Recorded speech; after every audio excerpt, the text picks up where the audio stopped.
दोस्तों, मेरे चैनल को जरूर सब्सक्राइब करें। आपका बहुत बहुत धन्यवाद।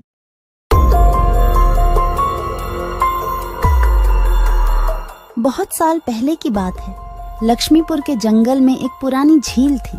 वहां दिन में तो कोई घटना नहीं होती, पर थोड़ा सा भी अंधेरा छाते ही वह झील एक खूनी झील बन जाती। उस दौरान जो भी जानवर उस झील पर पानी पीने आ जाता, वह जिंदा वापस नहीं आता। कहाँ जाता, आज तक किसी को उसका पता नहीं चला था। यही वजह थी कि जंगल के सारे जानवरों ने, यहाँ तक कि जंगल की राजा शेर ने भी उस झील को खूनी झील घोषित कर दिया था। अब पूरे जंगल में कोई भी शाम को उस झील की तरफ जाने की हिम्मत नहीं करता था।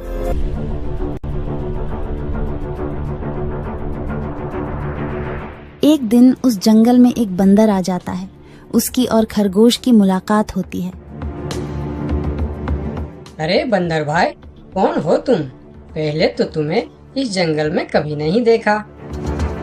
खरगोश भाई, आज तक मैं शहर में इंसानों के बीच चिड़ियाघर में था।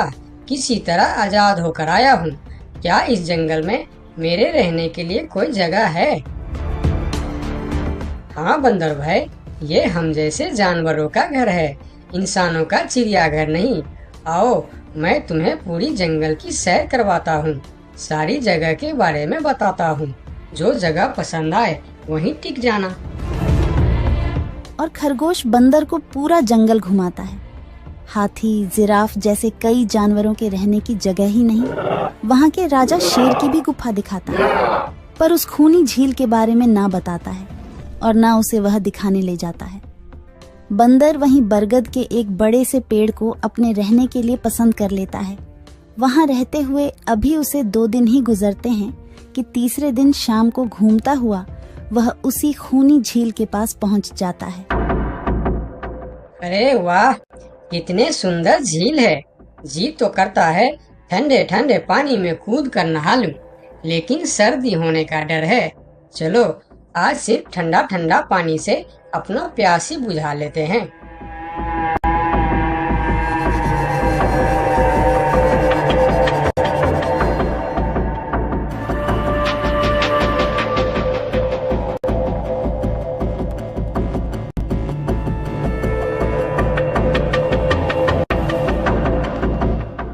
अरे बंदर भाई, तुम इतने डरे हुए क्यों हो?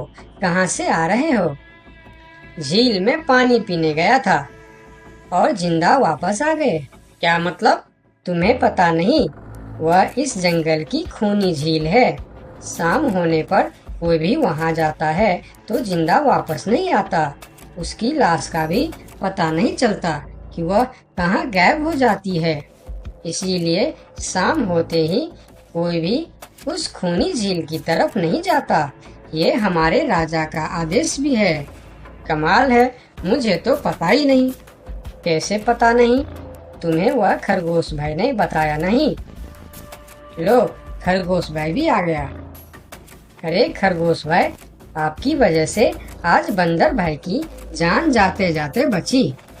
मेरी वजह से? हाँ, तुमने बंदर भाई को पूरा जंगल घुमाया, हर जगह के बारे में बताया। इस खूनी झील के बारे में क्यों नहीं बताया? भूल गया भाई, मैंने तो सोचा ये तो पेड़ पर रहते हैं, इन्हें झील से क्या काम। अभी अभी इन्हें खूनी झील की खूनी ने पकड़ने की कोशिश की, ये तो बाल बाल बच गए, वरना खूनी झील की खूनी, क्या तुमने उसे देखा? क्यों, क्या तुम लोगों ने आज तक नहीं देखा? नहीं, हम में से कोई कभी भी शाम को उस तरफ जाते ही नहीं और दिन में कोई घटना नहीं होती। और यह बात वह जाकर शेर के दरबार में सभी को बताता है। उसकी बात सुनकर किसी को भी यकीन नहीं आता है। क्या बात कर रहे हो बंदर? मैं सच कह रहा हूँ महाराज, लेकिन हम लोगों तो कभी आज तक देखा ही नहीं, क्योंकि आप लोग उसे खूनी झील समझकर दिन में ही वहाँ जाते हो और शाम होते ही आप लोग डर के मारे वहाँ जाना बंद कर देते हो। पूरे दिन वह मगरमच्छ झील में छुपा रहता है, शाम होते ही चुपचाप निकलता है और झील के पास पानी पीने आए जानवरों को खा जाता है। और आप लोग समझते हैं कि यह झील ही खूनी है, जबकि खूनी यह झील नहीं, इसमें छिपा हुआ मगरमच्छ है। हमें तो यकीन नहीं हो रहा है। वही तो बंदर भाई, हमें अगर पहले पता होता कि आप इतने बड़े झूठे हो तो हम अपने जंगल में आपको रहने की कभी जगह नहीं देते। अरे यार, आप लोग मेरे बात पर यकीन क्यों नहीं करते? मैं आप लोगों का भलाई के लिए ही बोल रहा हूँ। अगर तुम्हारी बात सच्ची है तो क्या तुम उस मगरमच्छ को हमें दिखा सकते हो? क्यों नहीं महाराज, आज शाम होते ही आप लोग वहाँ जाकर पेड़ और पत्थरों के बीच छुप जाना। और फिर शाम को वह सभी उस खूनी झील के पास जाकर छिप जाते हैं। झील के किनारे जाकर बंदर 2-3 बड़े बड़े पत्थर उस झील के पानी में फेंकता है। पत्थर के गिरने की छपाक छपाक की आवाज सुनकर मगरमच्छ पानी के अंदर चलता हुआ शिकार करने वहां आता है। मगर वहां पेड़ के पीछे छिपे दिखाई देते हाथी को देखकर वह सावधान हो जाता है और सोचता है, अच्छा, तो यह लोग मुझे छुपकर देखने आए हैं। अब मैं क्या करूं? हाँ, ये लोग तो बेवकूफ है। इन्हें फिर से बेवकूफ बनाते हैं। मैं फिर से पत्थर बन जाता हूँ। देखा, हमने कहा था ना, झील में एक बड़ा सा पत्थर है। हाँ, देखो, यही पत्थर तो हमें हमेशा रात में दिखाई देता है। हाँ, वही तो। ये पत्थर सिर्फ रात को क्यों दिखता है, दिन में क्यों नहीं दिखता, कभी सोचा है? हाँ, रात को चंद्रमा की वजह से पानी में ज्वार आता है तो वह पत्थर ऊपर हो जाता है। दिन में ज्वार नहीं आता तो पत्थर पानी में डूबा रहता है। उनकी बेवकूफी भरी बातें सुनकर बंदर परेशान हो जाता है। अरे यार, तुम लोग भी ना समझते ही नहीं। ठीक है, चलो एक काम करते हैं। तुम लोगों को लगता है ना कि वह बड़ा पत्थर, कि वह बड़ा ही मजबूत पत्थर है। अगर यह खुद ही बता दे कि यह एक मजबूत पत्थर है तो मैं भी मान जाऊंगा और अभी गुलाटी मारते हुए झील में छलांग लगा दूंगा और तैरता हुआ इस तरफ से उस तरफ चला जाऊंगा। यह सुनकर मगरमच्छ के मुंह में पानी आ जाता है। लगता है आज बंदर का नरम नरम मांस खाने का मौका मिलेगा। वैसे भी ये सारे जानवर बेवकूफ है। आज तक मुझे पत्थर ही समझते आए हैं। मैं पत्थर हूँ, मैं मजबूत पत्थर हूँ। सुना आप लोगों ने? ये कैसे आप लोगों को बेवकूफ समझता है? अरे पत्थर भी कभी बोलते हैं क्या? अब सभी की समझ में बंदर की बात आ जाती है। रात भर सभी शेर राजा की गुफा में मीटिंग करते हैं। बंदर सही कह रहा था। यह मगरमच्छ जरूर कहीं दूसरे जगह से हमारे जंगल में आ गया है। लेकिन अब क्या करे? अगर धरती पर होता तो मैं उसे धूल चटा देता था, लेकिन पानी में हमारा शक्ति कम हो जाती है। तो क्या इससे हमें कभी छुटकारा नहीं मिलेगा महाराज? मेरे ख्याल से तो नहीं। मिलेगा महाराज। ये पानी में भी रहेगा, हमें देखेगा भी, मगर वह कुछ कर नहीं पाएगा। ये कैसे हो सकता है? हो सकता है हाथी भाई। बस आप लोग मुझे 2 बड़े बड़े रस्सी दे दो। रस्सी का क्या करोगे? मैं शहर के चिड़ियाखाना में था तो एक एक तरीका सीखा है जानवरों पर कब्जा करने की। हम इस पर कब्जा कर लेंगे। और बंदर को 2 बड़ी बड़ी रस्सी लाकर दी जाती है। फिर बंदर उन सभी के साथ रस्सी लेकर उस खूनी झील पर पहुंचता है।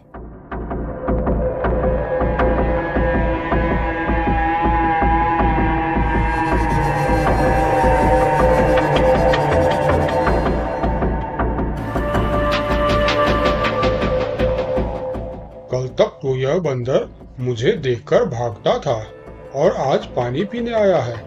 लगता है ये भी दूसरे जानवरों की तरह मुझे पत्थर समझने लगा है। अभी इसे अपना निवाला बनाता हूँ।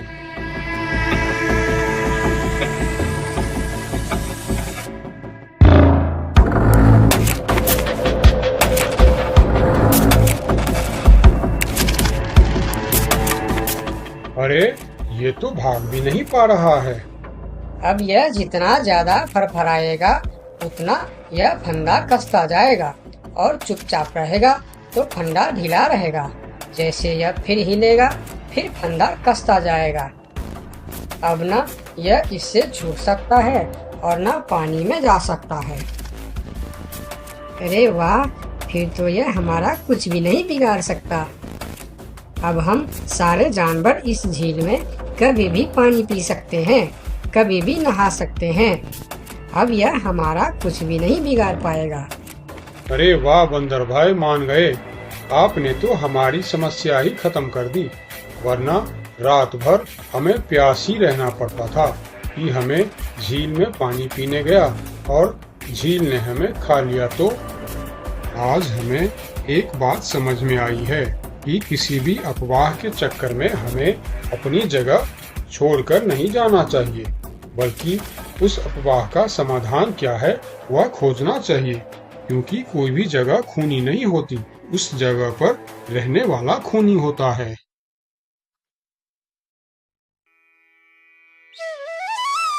बहुत साल पहले की बात है। लक्ष्मी नगर में एक बहुत बड़ा जंगल हुआ करता था। उस जंगल में शेर खान नाम का एक शेर रहता था। वह जंगल का राजा था। उसके शासनकाल में जंगल के सभी जानवर सुखी और शांति से रहते थे। यदि जंगल में कोई भी जानवर गलत काम करता तो शेर खान उसे दंड देते थे। वह कमजोर जानवरों की रक्षा भी करते थे। एक दिन शेर खान अपने गुफा के सामने बैठे थे। तभी उसका दोस्त भालू उसके पास आया। फिर दोनों दोस्त मिलकर जंगल और जंगल के जानवरों के बारे में आलोचना करने लगे। मैं इस जंगल का सबसे शक्तिशाली जानवर हूँ। मेरे सामने जंगल का कोई भी जानवर टिक नहीं सकता। क्या कहते हो भालू भाई? ये तो तुमने बिल्कुल ठीक कहा, लेकिन हाथी के सामने तुम बिल्कुल चूहे जैसे दिखते हो। क्या ठीक कहा ना मैंने शेर खान? भालू की बात सुनकर शेर खान बहुत क्रोधित हो गए। भालू, तुम्हारी हिम्मत कैसे हुई मेरे बारे में इस तरह की बातें करने की? तुम्हें पता है तुम किसके सामने बात कर रहे हो? मैं इस जंगल का राजा हूँ। तुम मेरे दोस्त हो, इसीलिए तुम्हारे साथ मैं थोड़ा मजाक कर रहा था। तुम मेरे बात का बुरा मत मानना शेर खान। शेर खान नहीं, महाराज कहो महाराज। मैं इस जंगल का राजा हूँ, इसीलिए बाकी जानवरों की तरह तुम भी मुझे आज से महाराज कह के ही बुलाओगे। लेकिन शेर खान, हम दोनों दोस्त हैं, फिर भी तुम ऐसे क्यों बातें कर रहे हो? दोस्त है नहीं, दोस्त थे। आज से हमारी दोस्ती खत्म। आज के बाद मैं तुमसे कभी बात नहीं करूंगा। दोस्त कहकर मेरे सामने कभी मत आना। चले जाओ यहाँ से। अपने दोस्त का इस व्यवहार से भालू बहुत दुखी हुआ और वह वहां से चला गया। उसी जंगल में गोलू नाम का एक बंदर भी रहता था। वह दूसरों की चीज चुराकर भाग जाता था। एक दिन गोलू की चोरी करते समय शेर खान के एक सिपाही के द्वारा पकड़ा जाता है और उसे शेर खान के सामने विचार के लिए लाया जाता है। गोलू को देखकर शेर खान कहते हैं, गोलू, तुम्हारी चोरी की किस्से जंगल के दूर दूर तक मशहूर है। तुम जानवरों के घर में ही नहीं बल्कि मेरे दरबार में भी बहुत चीज चोरी की है। इसीलिए मैं तुम्हें पहाड़ से गिराकर मारने की सजा घोषित करता हूँ। आज से ठीक 2 महीना बाद तुम्हें पहाड़ से गिराकर मार दिया जाएगा। अपनी मौत की सजा सुनकर गोलू बहुत रोने लगा और बोला, महाराज, मैं अब कभी चोरी नहीं करूंगा। मुझे माफ कर दीजिए महाराज। मेरे घर में छोटे छोटे बच्चे हैं, मुझे छोड़ दीजिए महाराज। लेकिन शेर खान ने उसकी फरियाद नहीं सुना। तब एक सैनिक उसे ले जाकर जेल में बंद कर देता है। उधर गोलू का दोस्त भोलू को जब इस बात का पता चलता है तब वह गोलू से मिलने के लिए कैद खाने में पहुंच जाता है और उससे कहता है, देखा गोलू, तुम पकड़े गए ना। मैं तुम्हें कितनी बार कहा था कि चोरी करना छोड़ दो। अब क्या होगा बताओ, कैसे निकलोगे यहाँ से? ये सब छोड़ो भोलू भाई, जो होना था वो हो गया। मुझे तो बस अपने परिवार की चिंता हो रही है। काश मैं मरने से पहले उनके लिए कुछ कर पाता। मेरे छोटे छोटे बच्चे हैं, बीवी है, अब उन सब का क्या होगा? मेरे बिना वह भी जीवित नहीं रह सकते। गोलू की बातें सुनकर भोलू सोच में पड़ गया। फिर वह शेर खान के पास गया और बोला, महाराज, मैं गोलू का दोस्त भोलू हूँ। मैं आपसे कुछ कहने आया हूँ। तो तुम गोलू का दोस्त भोलू हो। ठीक है, बताओ क्या कहना चाहते हो तुम। महाराज, मैं चाहता हूँ कि आप गोलू को कुछ दिन के लिए उसके परिवार के पास जाने दें, ताकि वह मरने से पहले अपने परिवार के लिए कुछ इंतजाम कर सके। मरने वाले का आखिरी इच्छा पूरा कीजिए महाराज। आप एक बार उसके परिवार के बारे में भी सोचिए। गोलू ने जो किया उसमें उसकी परिवार की क्या गलती है? अगर आप उसे कुछ दिन के लिए अपने परिवार के पास रहने दोगे तो शायद उसका परिवार बच जाएगा। मैं इस बारे में तुम्हारी कोई मदद नहीं कर सकता। अगर अपने परिवार से मिलने के बहाने गोलू भाग गया तो मैं किसको सजा दूंगा? शेर खान की बात सुनकर भोलू थोड़ा सोच में पड़ गया। फिर बोला, तो ठीक है महाराज, आप गोलू को छोड़ दीजिए।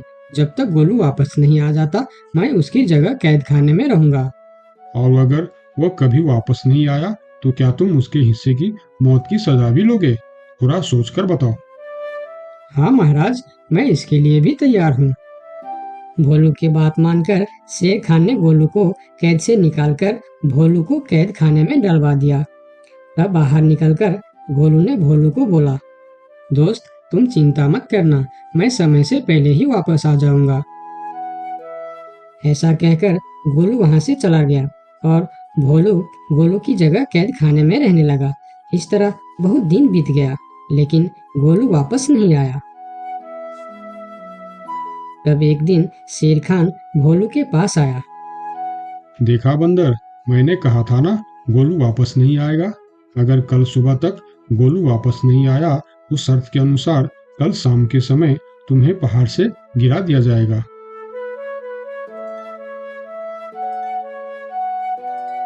अगले दिन भी जब गोलू वापस नहीं आया तब शेर खान और उनके सैनिक भोलू को लेकर पहाड़ के किनारे पर गए। फिर भोलू को खाई के किनारे खड़ा करके शेर खान ने कहा, देखा ना मूर्ख बंदर, तुम्हारे दोस्त तुमको धोखा देकर चला गया। अब तुम मरने के लिए तैयार हो जाओ। लेकिन इस बार भी गोलू नहीं डरा और बोला, कोई बात नहीं महाराज, मैं अपने दोस्त के लिए मरने के लिए भी तैयार हूँ। मैं यह जानकर बहुत खुश हूँ कि मेरा दोस्त अपने परिवार के साथ खुश है। मेरे आगे पीछे और कोई नहीं है, मैं तैयार हूँ महाराज। शेर खान और भोलू के बीच बातचीत चल ही रही थी कि तभी थोड़ी दूर पर गोलू उनके और आता हुआ दिखाई दिया। फिर पास आकर उसने बोला, तुम्हें ऐसा करने की कोई जरूरत नहीं है दोस्त। तुमने मेरे लिए जो किया उसके लिए तुम्हारा बहुत बहुत शुक्रिया। अब मैं अपनी सजा पूरी करने के लिए तैयार हूँ।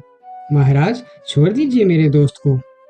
गोलू, तुम्हें वापस आने की क्या जरूरत थी? मैं यह सजा ले लेता था। तुम्हारे घर में छोटे छोटे बच्चे हैं, बीवी है, उनका क्या होगा? मेरे परिवार में मेरे अलावा और कोई नहीं है, इसीलिए यदि मैं मर भी जाऊं तो मेरे लिए किसी को कोई दुख नहीं होगी। तुम यहाँ से चले जाओ। नहीं दोस्त, गलती मैंने की है, इसीलिए सजा भी मुझे ही मिलनी चाहिए। उन दोनों की दोस्ती को देखकर शेर खान सोचने लगे, ये दोनों अपने दोस्ती के खातिर एक दूसरे के लिए जान देने के लिए तैयार है, और मैं एक छोटी सी बात के लिए अपने सबसे अच्छे मित्र भालू से दोस्ती तोड़ दी। यह मैंने बहुत बड़ा गलती कर दी। मुझे इसका प्रायश्चित करना ही होगा। किसी को मरने की कोई जरूरत नहीं है। तुम दोनों की दोस्ती देखकर मैं गोलू की सजा माफ करता हूँ। और याद रखना गोलू, अगर तुमने फिर से चोरी की तो अगली बार मैं तुम्हारी सजा माफ नहीं कर पाऊंगा। नहीं नहीं महाराज, आज के बाद मैं फिर कभी ऐसा गलती नहीं करूंगा। आज से मैं ईमानदारी से मेहनत करके अपना परिवार चलाऊंगा। आपका बहुत बहुत धन्यवाद महाराज। ठीक है, अब तुम लोग यहाँ से जा सकते हो। उनके जाने के बाद शेर खान सीधा अपने दोस्त भालू के पास गया। भालू मेरा दोस्त, मैं यहाँ तुमसे माफी मांगने के लिए आया हूँ। मैंने जो उस दिन तुम्हारे साथ व्यवहार किया वह बहुत गलत था। मैं बहुत शर्मिंदा हूँ, मुझे माफ कर दो मेरे दोस्त। लेकिन महाराज, आपने तो कहा था। महाराज नहीं, शेर खान बोलो, शेर खान। आज से तुम मुझे महाराज नहीं शेर खान ही बुलाओगे, क्योंकि दोस्त एक दूसरे के नाम लेकर ही बुलाते हैं। आज से तुम मेरे सबसे अच्छे दोस्त हो। गोलू और भोलू की दोस्ती देखकर शेर खान को अपनी गलती का एहसास हुआ और उसने भालू से माफी मांगी और दोनों फिर से दोस्त बन गए। तो दोस्तों, इस कहानी से हमें यह सीख मिलता है कि कभी-कभी दूसरे के अच्छाइयों को देखकर भी हम अच्छा बन जाते हैं। इसीलिए हमें हमेशा अच्छे लोगों के साथ ही दोस्ती रखनी चाहिए और अच्छे-अच्छे काम भी करनी चाहिए। आपका बहुत-बहुत धन्यवाद।